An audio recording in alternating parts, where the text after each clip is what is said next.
2025 has seen Africa experience some different changes it's never seen in a long time, especially with Donald Trump coming into office. By now, we are all aware of the US aid funding being cut for most countries in Africa. By now, we know about most aid being cut, and most countries in Africa are at least being frozen for about the first 90 days of Trump's presidency. But this freeze in funding has really hurt certain African countries like Nigeria and Kenya when it comes to their HIV medicine funding. Now, for those of you who don't know, many countries in Africa depend on this money, and since it has been cut, a lot of these HIV drugs are running low in supply. And of course, we all know who's being blamed for that: Donald Trump. I'm always stressed up because if the USAID stops this funding on us on these HIV drugs, what will I do? What will happen? So that is my stress and that is my pressure with my girl. Yeah, even my other girls, they tell me, Mom, we really pray for you, but we know you are going to be strong. So I told them, yeah, you just tell them by your mouth, but inside, deeply in my heart, it's too heavy for me to pour it out on them that I don't see a life. It's stories like this that are actually sad. You see this mother that has 5 or 6 children, she's living with HIV, and without these drugs, she's surely gonna run the risk of progressing to AIDS, and once you get there, it's over with. But my question is this: is this simply USA's or Trump's fault, or do we see a habit of African countries doing this all the time? Let's rewind. About 8 years ago, the country that I'm living in, Uganda, ran out of HIV medicines without any budget funding being cut from the United States. I know that you don't believe me. Let's check it out. A lifeline drug for people living with HIV.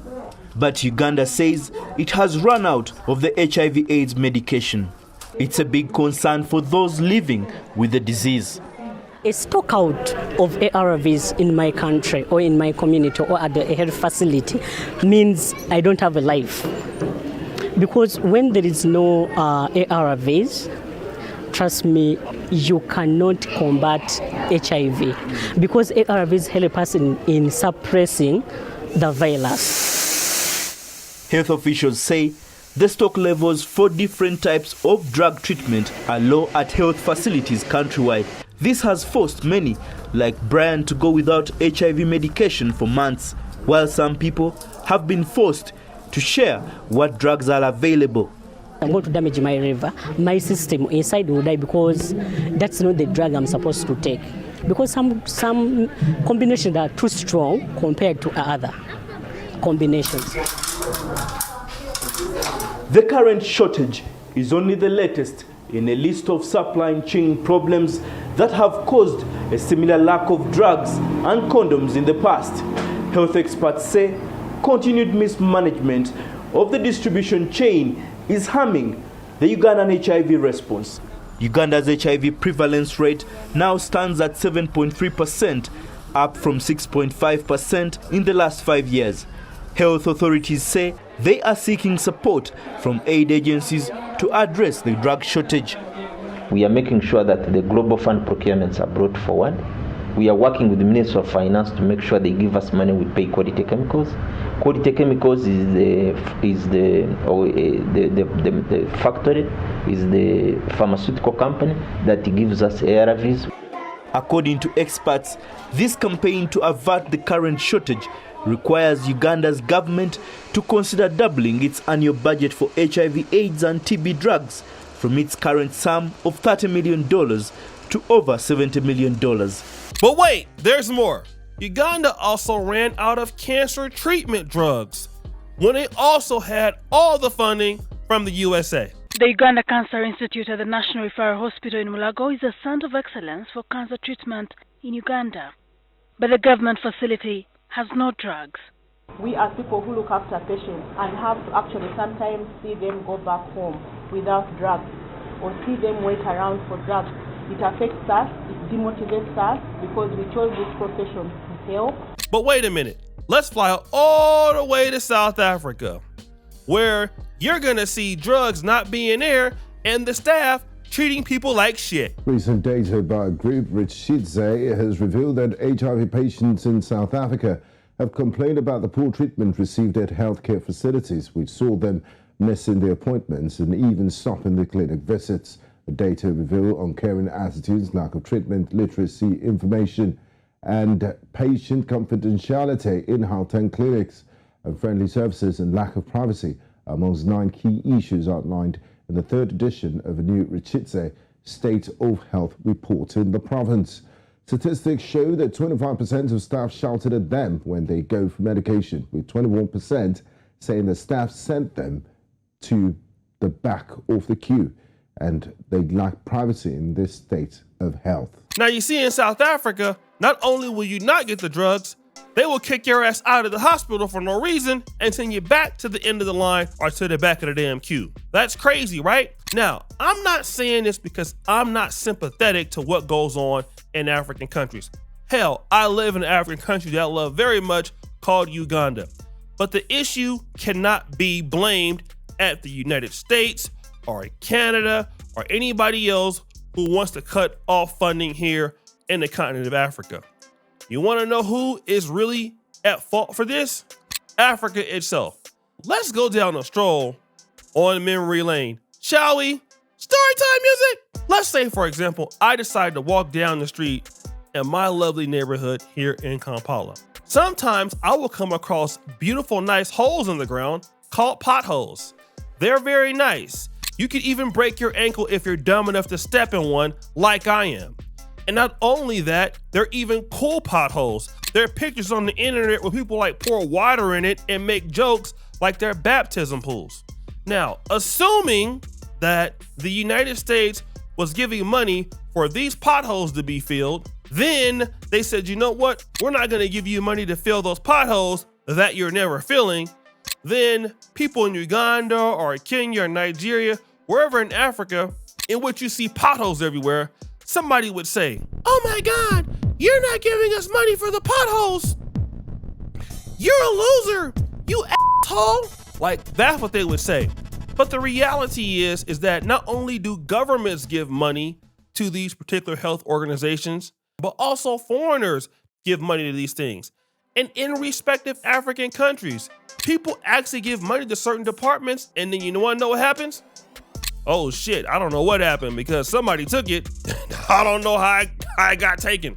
Like, how you gonna steal drugs? People steal condoms. People steal everything. Whatever you feel like stealing. If it was oxygen, they would steal that. And just what happens, right?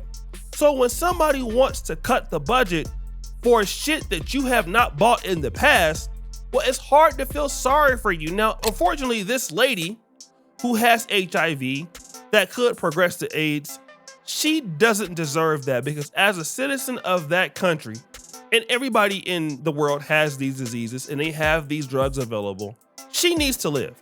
She has children. She doesn't want the disease define her.